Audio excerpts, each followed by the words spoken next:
I'm Richard O'Donoghue, and you're very welcome to another podcast from Finance Connect, where, with the sponsorship of Alpha, we explore topics that are relevant to the European asset finance industry.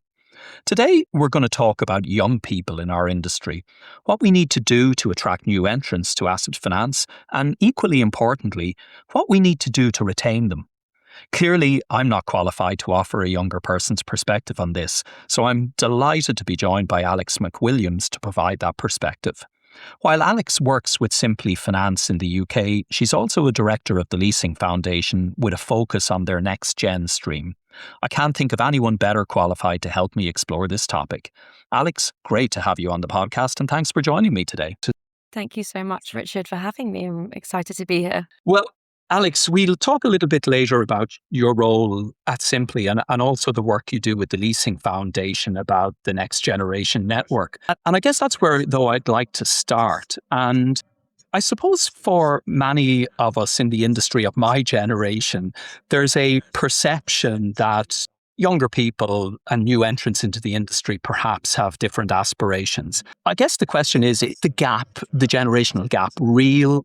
Is it just perception? Or to phrase it another way, are young people today really different? It's a really interesting question because I think that young people actually share a lot of the same aspirations as previous generations. But I do think that achieving them now is tougher in today's environment. We've got cost of living, high housing prices. I think there is a perception that younger generations want success a bit too quickly. And in the sense that I think, perhaps there is a perception that they're slightly impatient or, are pushing for higher pay rises or seeking promotions too quickly or greater responsibility. But I think that most young people understand that meaningful career and personal achievements do take time and patience. But I just think it's often that sort of want to have those things quickly is often driven by the need to overcome those greater economic challenges that we face now. I do think, though, that ambition, I'm gonna rephrase the impatience to ambition, actually, and I think that should be seen as a positive trait as businesses, benefit from employees who are motivated, proactive, and eager to progress. But as you say, I do think there's multifaceted. So I think that some people have different aspirations as traditional milestones, like buying a house, are harder to achieve. They really place greater importance on factors such as work-life balance, diversity and inclusion, working for a company that has great values and credentials. Fundamentally, I don't think a lot has changed. I think employees still want rewarding careers and organizations to work for organizations that respect them and recognize and reward their contributions. So it's more, in your view, there are external factors that perhaps people of my generation don't consider, because we started out working thinking, we buy a house in 5 years' time. And that's probably an unrealistic aspiration today. And therefore, people are a little bit, maybe it's not, as you say, maybe it's not impatience. It's going to take them longer to achieve things, so they want to do it quickly. Yeah, I don't think that older generations are not aware of that at all. I think they're totally aware of, the different challenges that we have.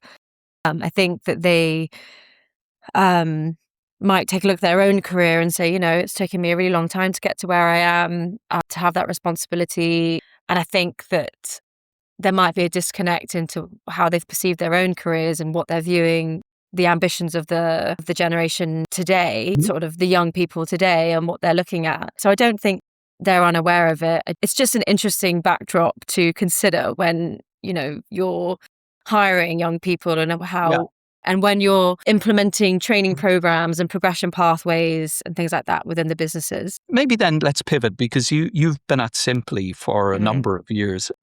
Talk a little bit about your role and how did you get into the industry, and how have you found life in the industry and at Simply? So I'm head of brand and communications at Simply, which ultimately means I'm responsible for shaping how Simply is perceived, ensuring our comms and experiences, interactions all sort of align with Simply's brand and that our reputation is protected, which is a really exciting role for me. So I have been at Simply for 8 years now. It was my first job that I had really after I graduated university. I think I initially expected it to be a bit of a stepping stone rather than the place I'd be 8 years later, if I was being Yeah. totally honest. I started my first job in the operations team within broker support, and I gained loads of great experience there. I think that role was really valuable for me and actually shaped who I am today. I spent time building relationships with brokers, understanding and delivering what excellent customer service looks like, and also developing my confidence because I was on the phone to brokers all day, every day. And, being on the phone, I think, and being able to talk on the phone just really changes your communication style and your communication skills. So I'd worked in that team for a couple of years. I then progressed and then managed it for a couple of years. But as I was working in that team, I was also getting involved in some other initiatives across the business and supporting our marketing team at the time with some internal communications and also broker communications. And I think that, coupled with having a previous interest during my studies at university and really shaping my degree to be quite communication, marketing and brand focused. And actually prior to Simply, I did a 3-month internship at a PR agency. All of those things combined, I think, gave me quite a good baseline to be successful in a communications and brand style role that I'm in now, even though it was quite a big shift at the time from going in a broker support operations, managing a team, and then moving into a comms role. So yeah, that's my career to date so Yeah. far. And more to come. Yeah, exactly. More to come. And you know what? I don't really know where my career will take me, because I kind of think that it's already had so many different, I've been exposed to so many different functions and sort of had to learn lots of different skill sets. So I'm really open to anything in the future, actually. And I think that's we often talk about. It is great about our industry is that, people stay in the industry, but they don't do the same job forever. They do tons of different things and they're given those opportunities. I want to just touch on something you mentioned, which is, dealing with brokers on the phone. Because again, there's a perception maybe that younger people tend to use text, they use chat, they don't like the phone. Was that a challenge for you, or were you, sufficiently familiar with the phone to be able to use it? It was a challenge for me. I think it's a challenge for anyone. I grew up in a generation where we had mobile phones, and I had my first smartphone, I think, when I was 16 or something. So I am part of that generation where we're unfortunately glued to our phones. I didn't really have a choice, to be honest. The expectation was that we deliver great service and we're easy to talk to and we're easy to communicate with. And actually, that's what I wanted to prove that I could do and deliver in my first role at Simply. So I picked up the phone. We were also in the office every day at that time. And actually, if you weren't picking up the phone or on the phone, then you'd know about it, which I don't think is a bad thing. And I think it's a skill that I think even delivering great service, but even just internal communications and working with different teams and things like that is so important. Sometimes just picking up the phone can resolve anything much quicker than sitting behind a An screen emails, or and you get into a cycle of just responses as opposed to let's address the problem and have that conversation. Yeah. I just want to talk as well briefly your transition kind of out of operations into the more marketing piece. How did that come about? And did you have champions that supported that? Yeah, absolutely. I've had a number of amazing managers at Simply who have championed my career since day one. I think I had quite fast progression from the start of my career at Simply, which I was obviously earned, but appreciated that I had that support. And obviously it was in a high growth period at the business. So bringing that factor into it as well also supported that. But yeah, I had champions who kept challenging me, kept giving me more responsibility, allowed me to own my roles, allowed me to work on initiatives outside of my business as usual, day-to-day tasks. So whether that was working with the marketing team on some communications, or I was also working with our tech team and our innovation teams, improving processes and things like that. The ability to broaden my skill set and having the freedom to do so, my seniors and champions across the business empowering me to do that was really important, I think, and helping me think that actually I could move into a completely different space and a different role. I think on paper, I didn't have a huge amount of communications experience, but I was empowered to learn on the job slightly. And I was trusted that I would do the best that I could in that job. And I think that that's what people really value as well. It's interesting as we started off talking about, are the younger generation different? But probably everybody who's of my generation listening to this podcast will recognize their career story and what you've just explained. It's all about trusting people, you mentioned, giving them opportunities, allowing them to do things outside of their, the scope of their role. It hasn't changed at all. That's how we all developed our careers in this industry. Absolutely. I think that's what people really want as well. And that responsibility, feeling like they're getting access to something that they might not normally get, a chance to be in the room and listen, even if you potentially can't contribute because it's, or even actually creating a culture where you empower people to contribute and people feel safe to share their opinions. I think that's really important within a business as well. But yeah, I think it's just, for me, it's as long as I'm always learning, then you're not stood still, right? So, and I think that's what a lot of young people really value. And I think it's important that businesses create a space where people are constantly learning or can constantly learn if they want to. And you mentioned as well, creating opportunities, not just internally, but giving you exposure externally. And you're involved in the Leasing Foundation. We've a lot of European listeners here. So maybe just explain briefly what the Leasing Foundation is and then talk about how did you get involved in it? Yeah, so the Leasing Foundation is a not-for-profit organisation that focuses on four core streams, being the next generation, EDI, so equity, diversity and inclusion, innovation, and a giving stream. And the board of the foundation is made up of various individuals or senior individuals across the industry who come together and collaborate. And then they lead those work streams. Within those work streams, groups of ambassadors and people who give up their free time across a variety of businesses across the industries. That could be a lender, broker, software provider, really anyone. And they come together and they put on events and they run initiatives. And really, we've created a community of people that are creating a better environment. So what we've seen is that the foundation's just created a really strong industry-wide community that brings people together to collaborate rather than compete. Okay. So yeah, I would say that's it in a nutshell. I probably haven't done it justice, but Well, it's similar to what Finance Connect aspires to do, which is to bring people together in the industry, build connections, build collaborations.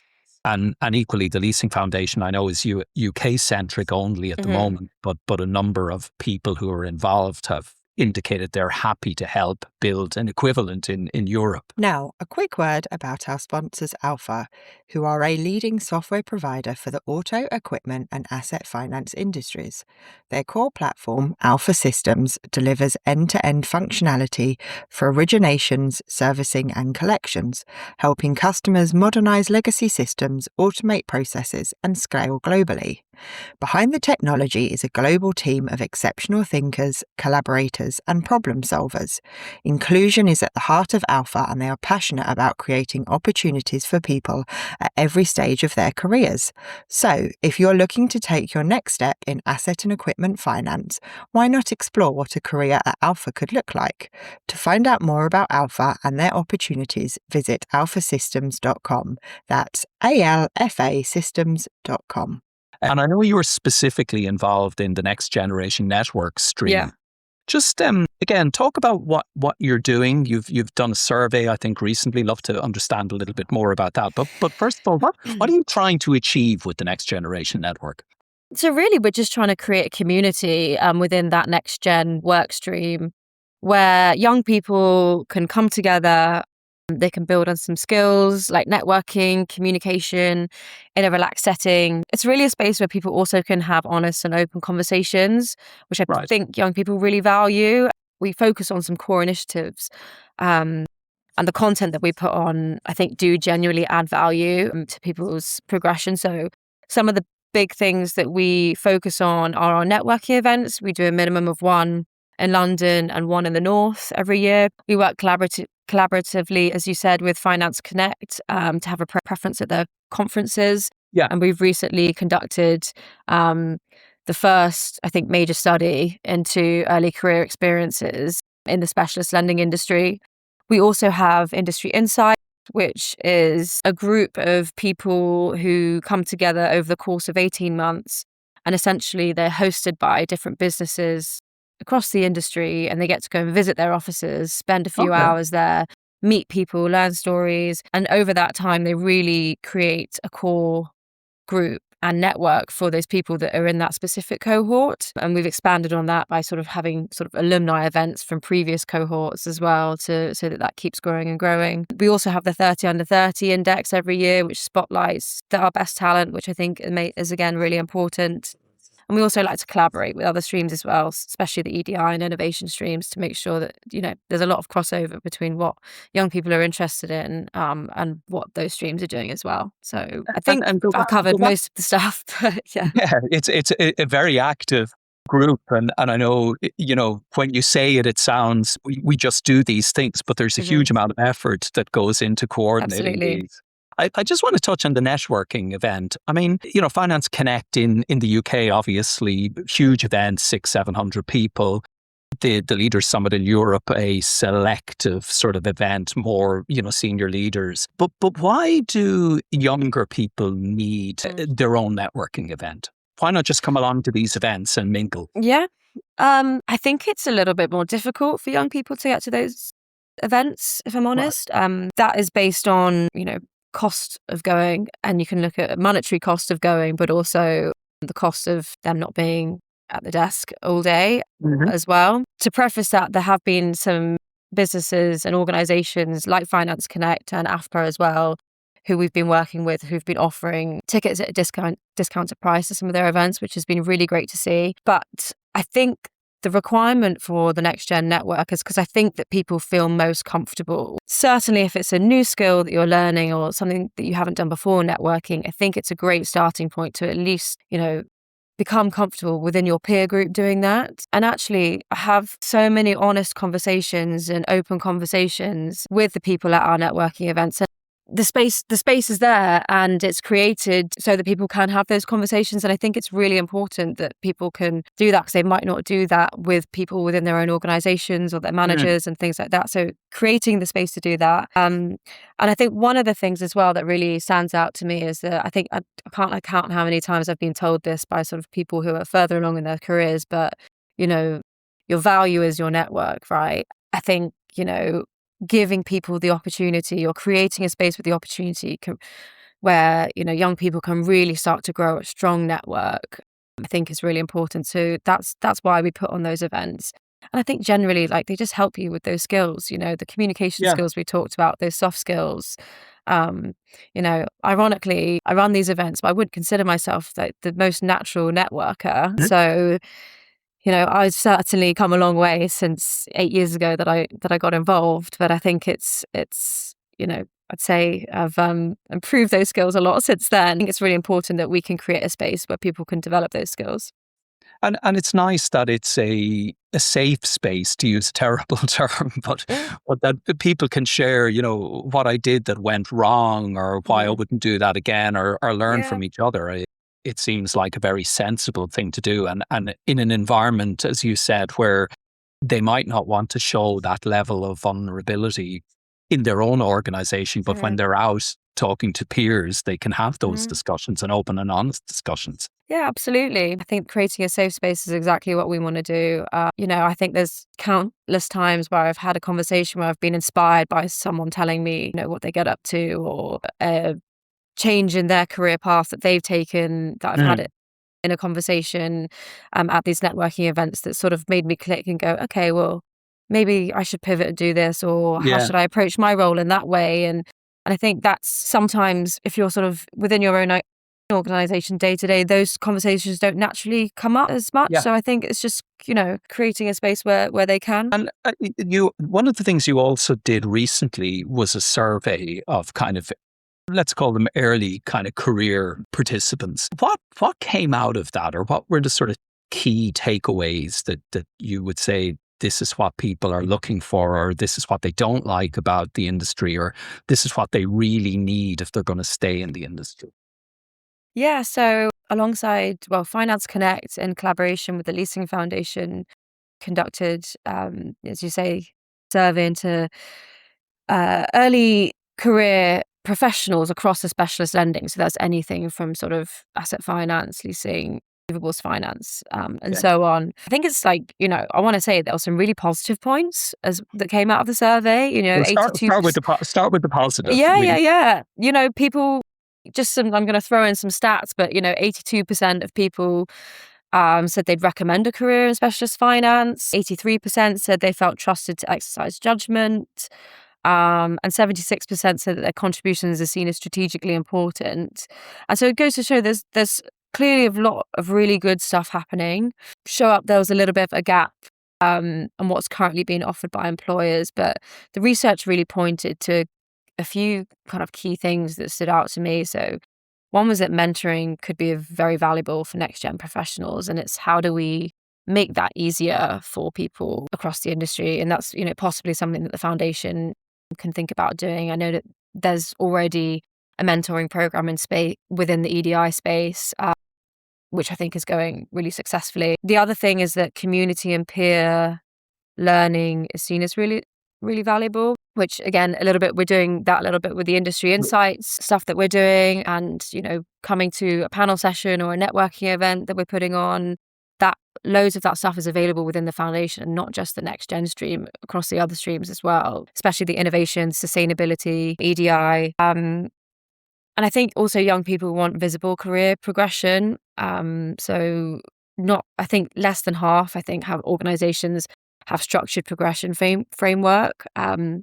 Although I would argue that can be limiting in some You senses. find it Having limited your career from the way you. yeah, exactly. If it was so rigid, I think it could be and potentially stunt growth for some talent. But I think requires a bit of a fine balance between that. But yeah, that was just some of the key takeaways, and we're looking forward to taking those results away and seeing what we can do at the foundation and with Finance Connect to really give a voice to the next gen and make some real change. So less talking about it and more action.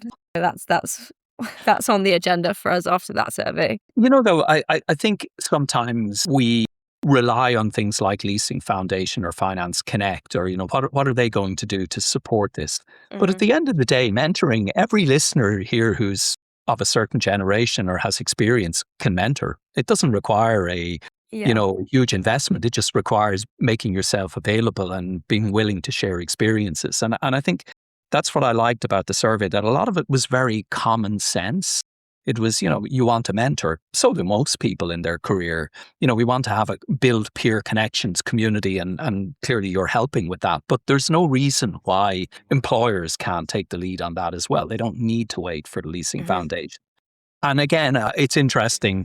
Structured career paths, you're right. I mean, there's arguments for and against, but again, for most employers, they should at least be thinking about, okay, how do I ensure people get 360-degree feedback? How do I ensure that they have mentors internally that can support their careers? How do we create, for example, development dialogues where we sit down our talent and we ask them to explain what they're trying to achieve, and we give them feedback. There's lots of things we can all do that, just based on your survey, it gives a lot of guidance as to what people are looking for. Yeah, absolutely. I also would add to that, don't underestimate investing in those soft skills that we talked about, communication, public speaking. I truly believe that those skills will have a direct impact on people's just BAU work, their ability to present, contribute to strategy, step up in a room when that opportunity has been provided. And also, I guess it brings me on to my next thought around like bringing different generations into a room. We talk about, inclusivity and inclusivity of thought. I think,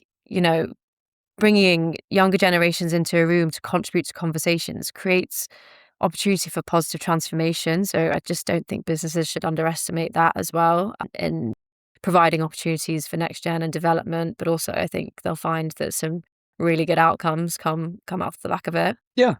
And again, diversity of thought and experience, hugely valuable. everybody is a consumer at some point, and understanding what your consumers are thinking about is important. And if you just look at one subset of the market, you're not going to have that breadth of knowledge or that breadth of insights. I want to finish off just talking about remote working. And you haven't mentioned it, but it comes up a lot for people earlier in their careers. What are your thoughts on that? What are you hearing from people who are involved in the next generation network? I think that people really value the hybrid workplace that we currently, well, the majority of us sort of work in at the moment. Not everyone works in a hybrid workplace, but I think that is really valuable. I think it requires, there's a few different elements to this. We talked about the economic challenges that we're experiencing at present. And, coming into the office, commuting from far away can be expensive, especially if Yeah. you're commuting into a big city or you don't live very close to your offices. But actually, I think that a lot of people really value work-life balance. And I think that hybrid working gives us that flexibility to have a better work-life balance. If we talk about being in a positive mental state in order to be the best that you can be at work and at home as well, I think that hybrid working is really valuable to that. On the flip side, I think there are unfortunately costs to that to young people, and not experiencing that 5 days in the office, and being in front of people all the time. We've talked about, someone mentioned at the Finance Connect conference in the soapbox session, in the next gen session, that those accidental collisions don't happen as often. So, overhearing about a project that's going on in the office, getting in front of senior people who might be able to champion you, contributing to culture, I think also is something that's expected of young people. And I think, being in the office is quite often a way in which some people can do that. So I think there are some costs to it for individuals, but I think that it's down to the individual to decide what it is that they want for themselves and what actions that they need to take, whether that's certain amount of days in the office or being especially proactive, even when you're working from home in certain ways. Make sure you're visible. Yeah. Making sure that you're visible, yeah. So, I How do you manage personally it? love a hybrid I life. was going to say, how do you manage it? Well, I currently live in London and my office is in London, so it's not particularly difficult for me to get to the office. I really manage it based on, I tend to come in on the days where I've got a lot of meetings. So I prefer to have meetings face to face. I think they're more valuable. If there's just a few other bits that I need to tick off, I know I need to speak to that person, or a conversation that is just best had in person. I make sure that I'm in the office to do that. But I do really value quiet and thinking time at home, and in my role now it requires quite a lot of that, especially to be creative, and that I need sometimes just a bit of focus time, and having the ability to walk around the park in my lunch break I value as well, just to have that thinking time. So that's how I tend to manage it. But yeah, I think it looks different for everyone, and I actually think it looks different for whatever role you're in as well, to be honest. My role requires me to be present, because I need to know what's happening across the business, because I need to talk about it. Yeah. So it's important for me to feel that have got context behind a lot of the things that we share about Simply online and through our marketing and our PR. So that's Yeah. how I manage it. And I think you kind of said it's down to everybody. It's kind of everyone has to take responsibility for, how often they're in the office, if they have the option to be very flexible. And as you said, there are certain times where you need to be there, and then there's certain times where you don't need to be there. But I think, again, it's down to individual choice if your company allows it. And I like the way you talked about there's pros to it, but there's also disadvantages to it, and you just need to be aware of those. But Alex, it's been a real pleasure. I think you've given us some Likewise. great insights into, what people are looking for in their careers. It turns out it's not that different from what everybody wanted 20 or 30 years ago. Maybe the economic situation and the external environment has changed somewhat, and perhaps it would be good if if we were all conscious of that. But Mhm. the fundamental things that people want, whether it's, career advancement, opportunities to learn, opportunities to network and develop at an individual level, those haven't changed. Yeah, absolutely. I don't think that's changed much at all, but I think I'm seeing a really positive shift and have done in the last few years around businesses taking that much more seriously and, higher engagement with organizations like the foundation. So I think, we've still got work to do, but I think it's it's shifting really positively. So I'm pleased about that. That's great. And listen, there needs to be work to be done, or otherwise, what would be the purpose of the Leasing Foundation? So hopefully you'll continue doing all of that work with the foundation over the years to come. And again, it's been a real pleasure speaking with you today. And thank you for sharing those insights. And thank you for all the work you're doing with the Leasing Foundation and building that next generation network. Thanks a lot, Thank you. Ali. Thank you so much for having me. Thanks for listening to this podcast from Finance Connect. We often talk about diversity and inclusion in the European asset finance industry. However, our focus tends to be about gender. It was nice to approach this topic from a different angle and to discuss how we attract, develop, and retain younger people in our industry. In any discussion about diversity, context is always important.